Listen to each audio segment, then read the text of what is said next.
Hey everyone, it's Littlelolikat here, and I am coming to you with a video about innocent dreams again.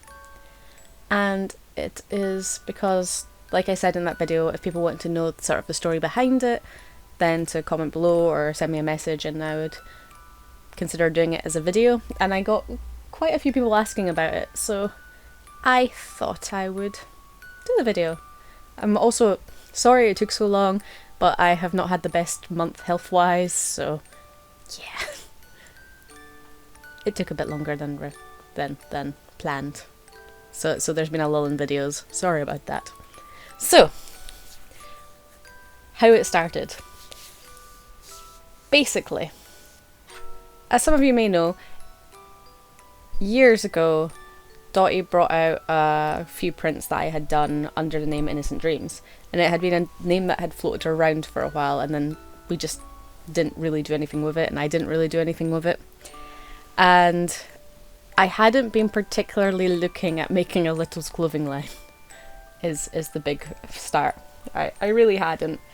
I actually ended up having a conversation where I said that basically I wasn't happy with what was out there, because it was all either onesies, it was too expensive, and most of the stuff you couldn't wear outside. Like, when people finally did make stuff that you could technically wear outside, it had baby plastered all over it and stuff like that, and it really took away from it for me, and I really wasn't happy. So the mister mentioned, well, if you design something, I can probably get it made for you. To which I designed a couple of things, started drawing, forgot how much I actually enjoyed doing this because I hadn't done it in a while. And then when it came down to it and he was like, oh, we could, like, I could look into seeing who could get it made, I turned around and was like, never mind, I'll just make it myself. Because then I can make it to my own sizing and my own measurements, and I can be happy with it, and I know what I'm getting, and I can take it in, stuff like that, and I can make sure that I have the fabrics I actually like in it. And I showed him the all the different things I was thinking of doing. I'm pretty sure I sent him far too many links of fabrics that I was looking at the time as well, because there's this one particular, the rabbit romper. The rabbit romper was the first one I ever did. And I looked for this specific print of jersey, and it was horrible to find, because I wanted it to be the blue with the white polka dot, but I wanted it to be a certain type of polka dot that wasn't scattered, that was sort of regimented, that wasn't boxy, that especially the sizing of the polka dots, everything. I have a notebook where I have it sketched out the exact width I want between polka dots and size of polka dots. That's how far I went. He hasn't seen that detail, but he just looked perplexed. But it was to that extent, and then I showed them to him, and he was like, these are really cute, and they're a lot more traditional, and they're not really on the market at all. And I was like, yeah, I don't understand why, because, you know, a lot of people do like that traditional and stuff like that, like the yellow bear dress, which a lot of people, which has been pretty popular, I will say, to be fair. That one in particular, it genuinely is sort of half based off of genuine children's clothing that I had, and or ones that I have seen, and then just twisted that a little bit so it's actually, you know, an adult wearing it and comfortable for an adult to wear, and not going to get too many strange looks, which was important to me. So he was kind of looking at that, and he was like, well, you know, you should go on and do a few more and have just look into what you're doing, and blah blah blah, not really leading to anything. And then once I had basically filled up half of this, that's how many there are. There's like, I have a scrapbook that more than half of it is filled with just ideas and different sketches, and including ones that haven't been done. Because obviously, because I wanted to actually pick up fabric and stuff like that, there was limitations to the fabric that I could use. So then I went out. At this point, we started discussing the possibility of a clothing line and doing like a few pieces, and I kind of sat down and set out what I would want for a clothing line, and I set limits like nothing should be over £40, because £40 is the maximum I would ever pay for a good dress. which means that if it's over £40, I would view it as kind of overpriced, honestly. And trust me, people have pushed that I should have gone higher than £40. But I very much was a bit like, no, I want it to actually be accessible to people. And then another one was I pushed the point that I never wanted to focus on prints the same. And I wanted to try and, while things could have prints on them, relying on the same base without altering it and just throwing another print on it, to me just seemed a bit lazy and a quick way to flood the market with a lot of things that people probably didn't want. So I was like, I will avoid prints. Prints can be brought in occasionally, but generally that's why most of the clothes is one colour or two colours and not really printed, because it needs to be something that's a bit subtle and that the whole focus isn't just the print of the fabric, because otherwise it seems a bit nyeh to me. There should be some other fun elements to it.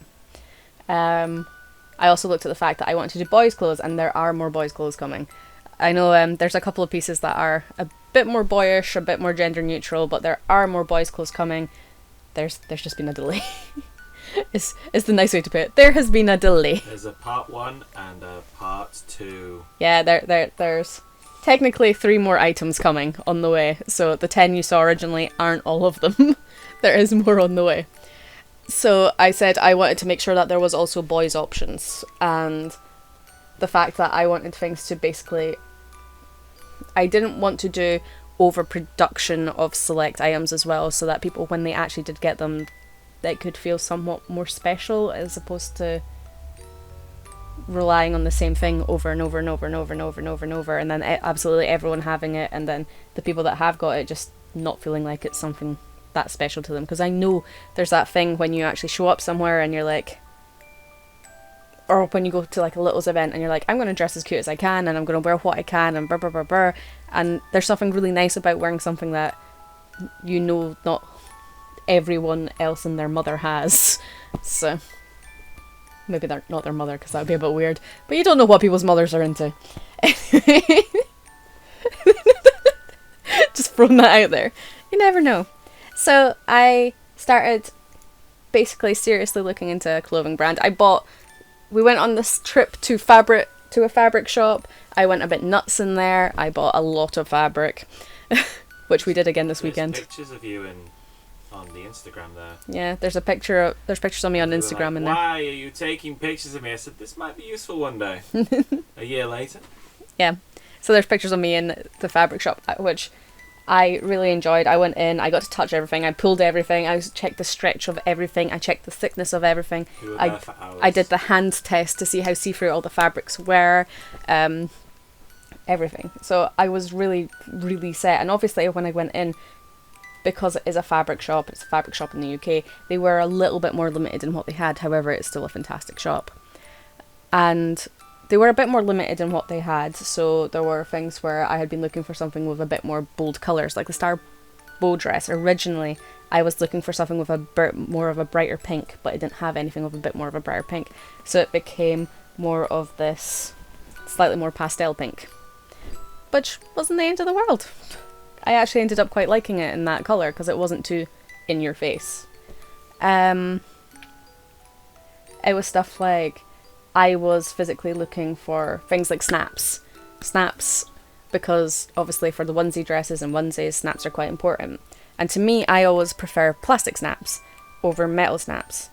And I do need to say right now, there are different ways to open a plastic snap than you do to a metal snap.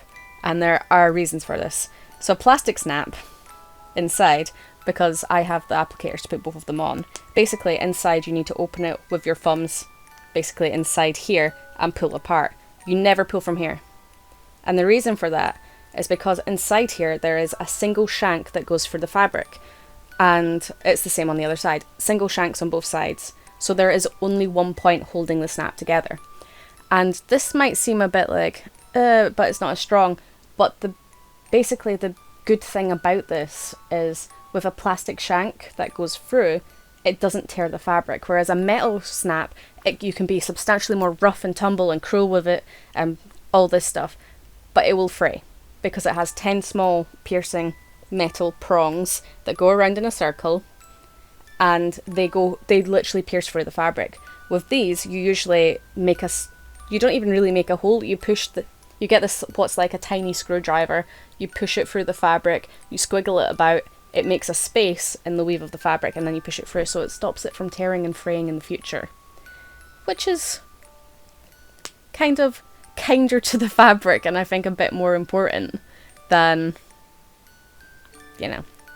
being able to haul your onesie off like boof, because that is bad to the fabric as well as to the snaps. So yeah, but I also thought that, to me, plastic snaps are plastic snaps are what are used in actual children's clothing, and the vast majority of kids like bodysuits and stuff like that I have worked with, because I did used to work in kids shops, did have these plastic snaps, which is part of also why it was so important to me, because usually you don't really give metal to young children. It's just not quite the same. Yeah. So then I spent far too long basically making up 11 items. I made 11 items, and then I sent them out to them in China, because we had we looked around at different factories. We looked in the UK to begin with, and we realised that the price of production would be way too high, and that it meant that we were going to have to charge substantially more. And also, because realistically the UK doesn't really have it, it has to import everything. It can't print its own fabrics, it can't bring in its own fabrics, it doesn't really make its own fabrics anymore. We import all of these in.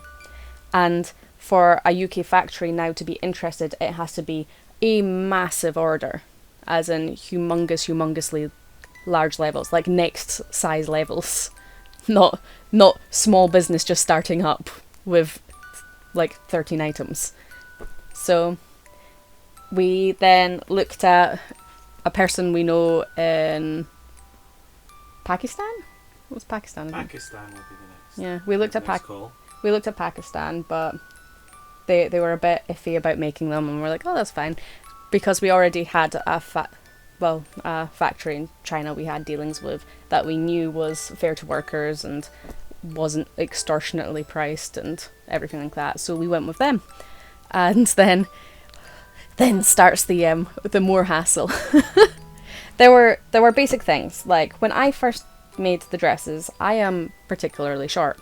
So when I first made them, I made them to my height for the onesies, but that meant that to show them the actual length that was required, I had to add a 6-inch band into the onesies, which they then included in the fabric after me telling them, just don't include that, just make it all in one piece.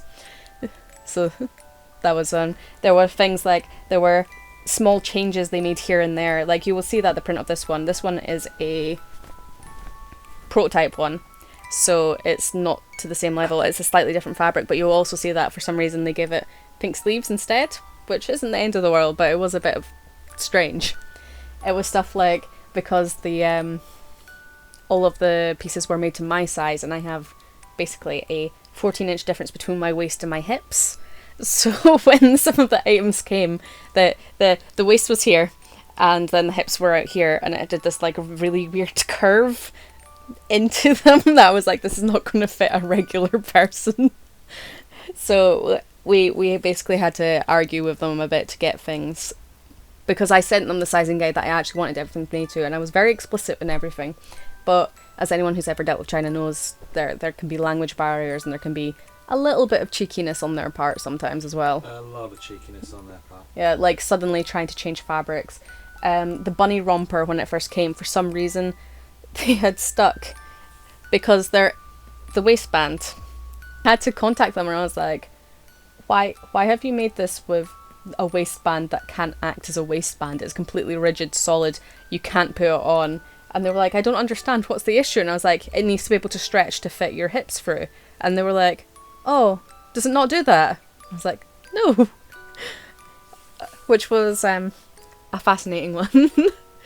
It's one of the waistbands that would work if you were using a button to hold it on, or a button and zip sort of scenario, but for something that I was making to make sure that it was stretchy and comfortable, it wouldn't have worked. But gladly they took it on board and they changed them all, so we have actually got these coming. Well, these in, and they're actually working.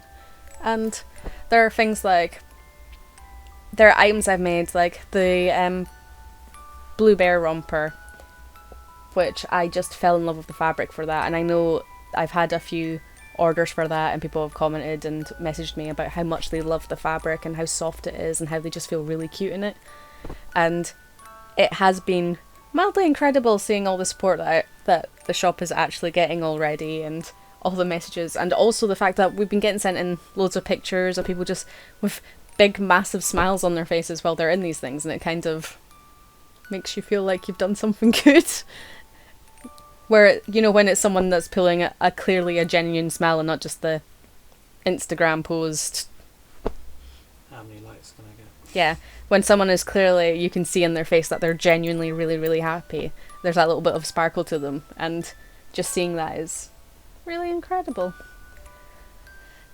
I have had, since I have done it, I have had quite a few messages from people though that have been asking, basically, for what factory I have used and how did I do everything. And like I said, I had to sew every individual piece myself before I sent it to them to make sure that they knew exactly what fabrics they were to use. And like the patch they used, the bear patch, that bear patch I actually ordered from Germany because it was the only place I could find a bear patch I really liked. So I had to order that from Germany when making the dress, and then they went on and found the bear patch so that they could, you know, use it on the dresses. It was down to that extent where I was like, I had to be very much like, these are the things we were using. They've used the same buttons and everything for the dresses, for the sailor romper, for the pinafore. Like these buttons I bought years ago. I had them in my sewing collection because I was making a pink coat at the time, years ago when I was younger, and I wanted to do it with big oversized buttons, so I got these and had them around. Yeah, but it was a lot of work. I have had people ask me about how, like, contacting the fabric factories and that they want to do their own things, and the first thing I will say to anyone that's doing it is a lot of work. It has taken... You were 5 days a week for nearly 6 months. It was more than 5 days a week, I will tell you that, because I was working weekends as well sometimes. It was basically Kat's job. And it, which is great, considering when you think about what I was really doing was, I was doing all the sewing, I was making all the patterns, I was doing all the fabric buying, I was doing all this stuff, when really I was taking out a massive loan so I could do this as well. So there are people that have this idea that they can go to these factories and just order like 50 of their printed onesies that they want of one thing, and it's going to cost next to nothing, and or they're going to see like the Alibaba price of some of these onesies that are like $6, but that's $6 if you order 1,000. It's to that level. It is a lot more expensive than I think people give it credit for, and things like... Actually, our supplier isn't on Alibaba. Yeah. I know. That's something you've got to watch. I know there's a few others that are the... Yes. Yeah. There is a particular one. There's a particular company that is on there. Yeah, no. But things like... As well, some people have recognised it, some people haven't, but the difference between...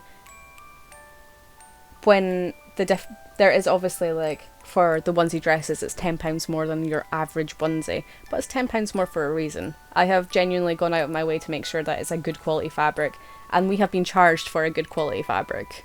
It's the fact that a simple onesie, literally, most onesies take less than a metre of fabric to make for a lot of the sizing. When you go up a size, obviously, well, up a few sizes, obviously the sizing goes up and the price goes up, but generally around a metre.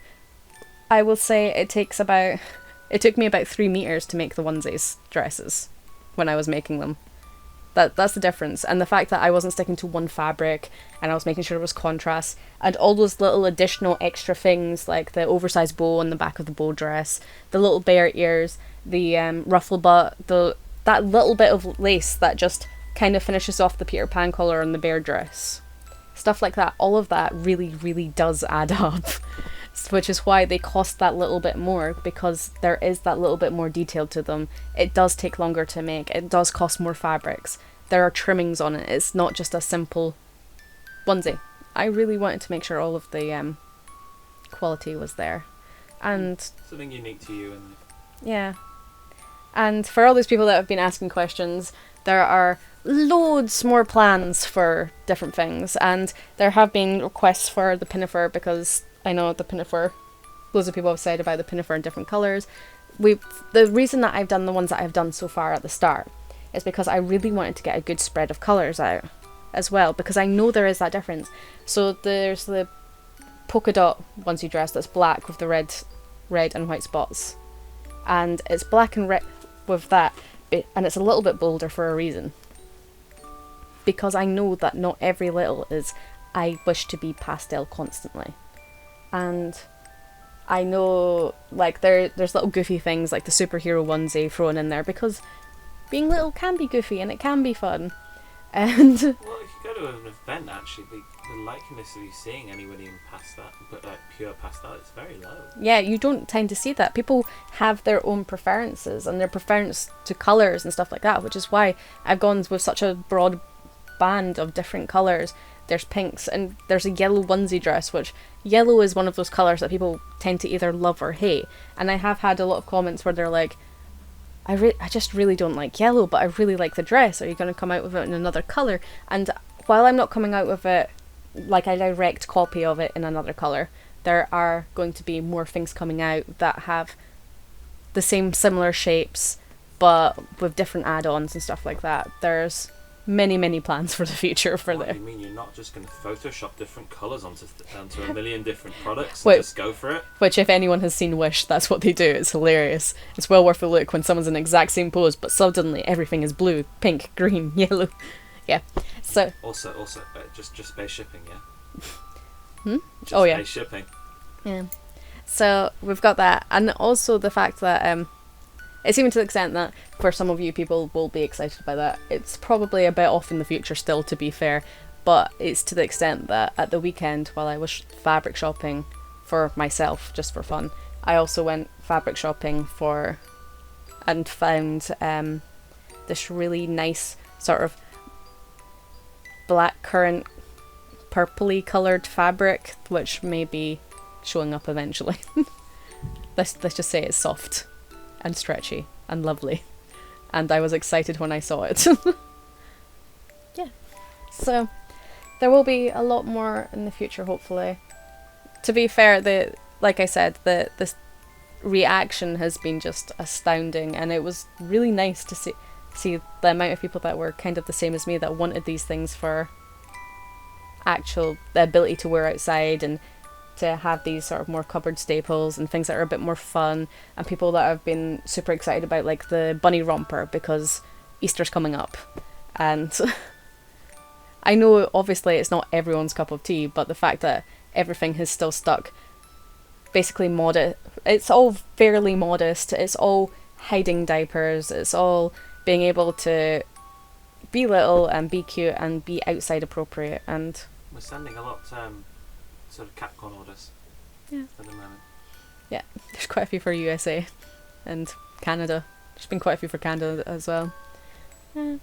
But yay! I think that'll be all, because I'm pretty much ranting at this point and just waffling on, because it was quite a lot of fun to do. Yay!